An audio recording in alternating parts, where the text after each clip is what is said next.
Podcast. Hello, everyone, and welcome back yet again to the GSMC Fantasy Sports Podcast. Hope you guys are enjoying this show this far. I don't know why I have. Keep the comments coming if you are interested in any topics, or if you even have. I will guess the next. You predicted it, Humanity Unbound. I will guess the next segment is about Houston. If you haven't covered the game just yet, yes, you got there ahead of me. You predicted me. You read me like a book.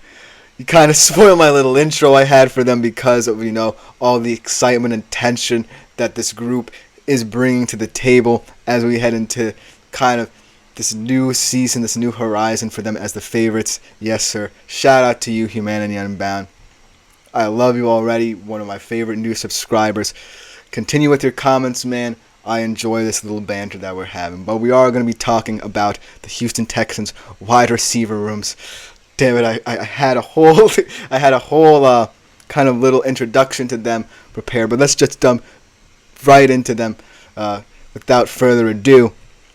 Because, like Manny Unbound said, is alluding to, they are an exciting wide receiver group to talk about. And now that I think about it, I think that the reason why I'm so excited to talk about and why many people might be thinking that Houston is going to be one of the more intriguing fantasy options is because of what they already had and what they added. And we don't necessarily have to get into names here because a lot of you already know. And that's the reason why I think that if it ain't broke, don't fix it kind of could have applied to this team. But when you are a team like Houston that's already ahead of schedule in your quote-unquote rebuild, you kind of felt like you had to be a little bit hasty. You know what I mean? I kind of feel like Houston kind of panicked saying, oh, we're better than we expected. Let's get even better. And so they were very aggressive in free agency and doing what they did. That being said, I still think that it will all come down to targets because that's what it will all come down to when the specific wide receiver is concerned.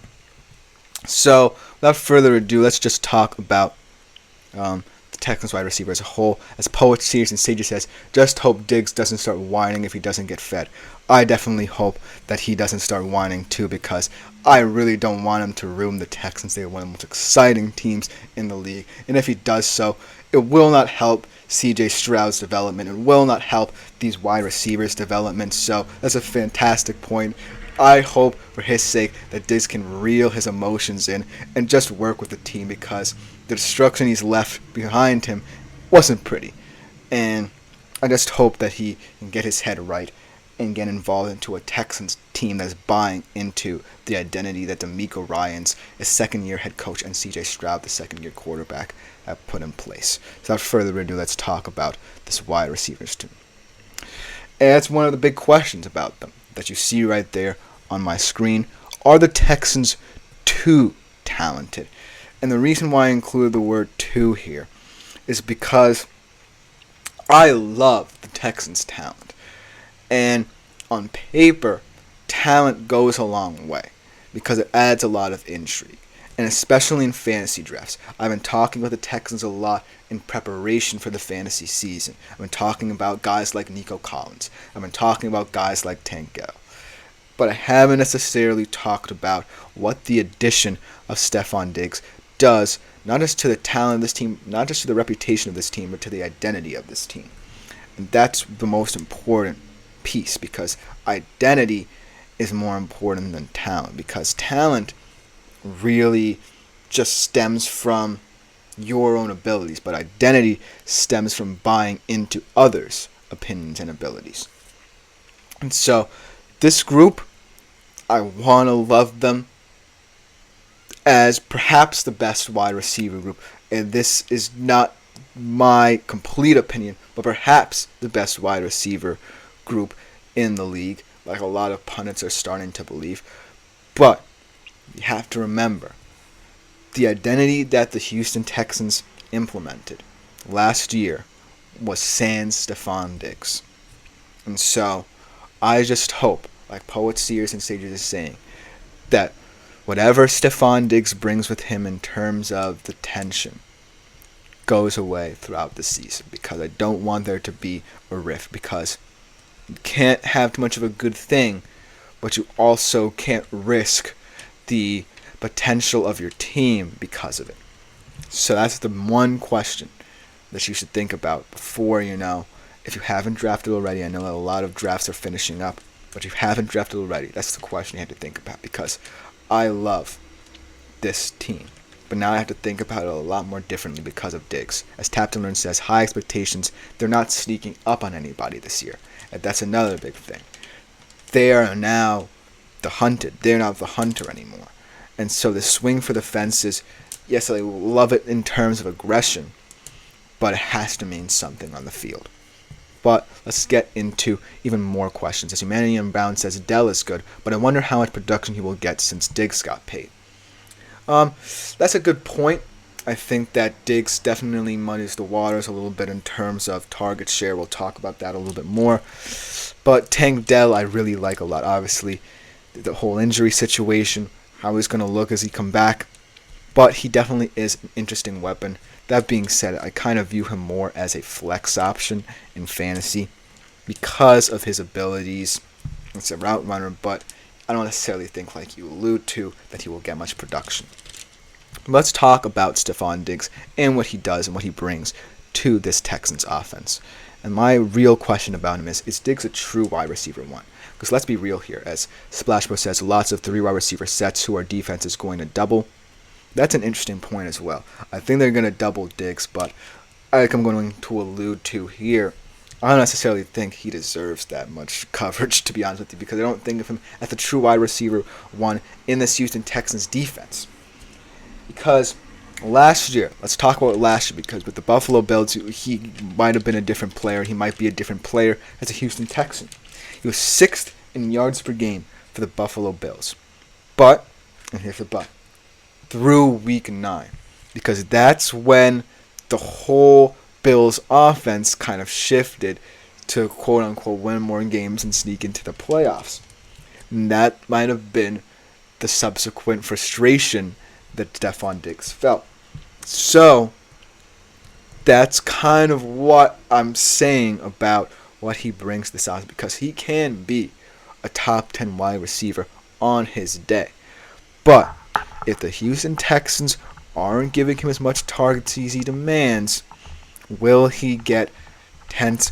Will he get frustrated? And that's why I can't view him as a true wide receiver one, because true wide receiver ones are willing to make that sacrifice. Yes, they're the superstars of their team, but they know what they have outside of just themselves. They know the depth and experience they have, and that's what the Texans were building here. Nico Collins, okay, he probably did profile as the wide receiver one, but I didn't necessarily think of him as that because C.J. Stroud was able to distribute the ball confidently, and more importantly, there were no frustrations in that. They all bought into whatever the offense was doing. And so, to your point, Splash Bro, lots of 3 wide receiver sets does mean, that there is going to be a lot of opportunities to spread the ball around. But the question is, will that really sully the identity of this team? And that's why this question is so important. Because if you view Diggs as a true wide receiver one, and you still like him as a good fantasy option, then that might be to your detriment.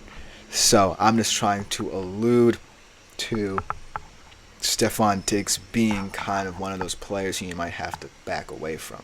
As Tap to Learn agrees with the sentiment, yes, Diggs deserves some shade, but he's competitive and really wants to win.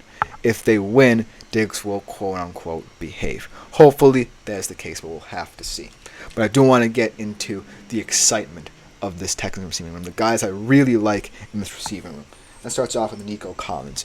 Only 30th in the league in targets, which is kind of underwhelming considering a lot of people really liked him as he came on last season. But he was 8th in receiving yards, 2nd in yards per route run, and he does profile as someone who I still think will remain the wide receiver one in the setup. And I think that he deserves much more appreciation than people give him credit for what he did last year for the Houston Texans, not just as a player but as a teammate, because he really bought into the new identity, because he was kind of a holdover. He was one of those guys who held over from the failures of the bygone era beforehand. And so in D'Amico Ryan's setup, he quickly became one of the leaders.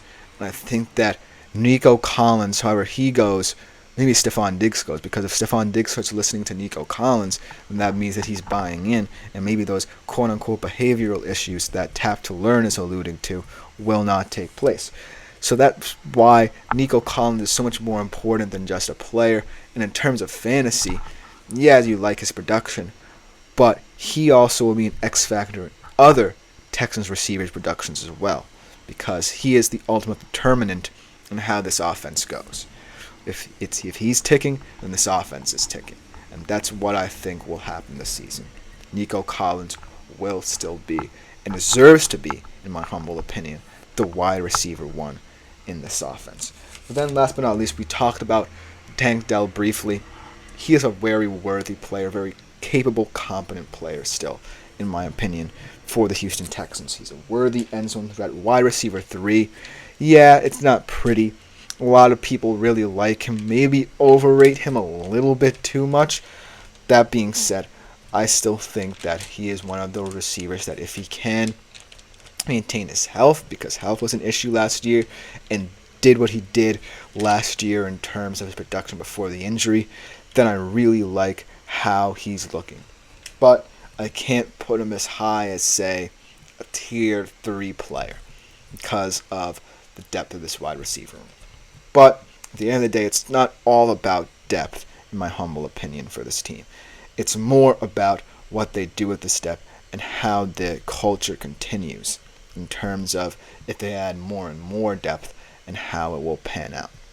Thank you all for the comments that we'll just about do with this segment. Coming up next, we're going to be taking a look at an injury update. We never really do this on the show, so I thought it was going to be an interesting segment. We're going to be looking at a young, exciting rookie running back, Jonathan Brooks of the Carolina Panthers, and the update on his injury, and also the fantasy implications and fallout from what his injury means for the team, the Carolina Panthers, and for himself for whenever his timeline comes back. We will be right back after the break.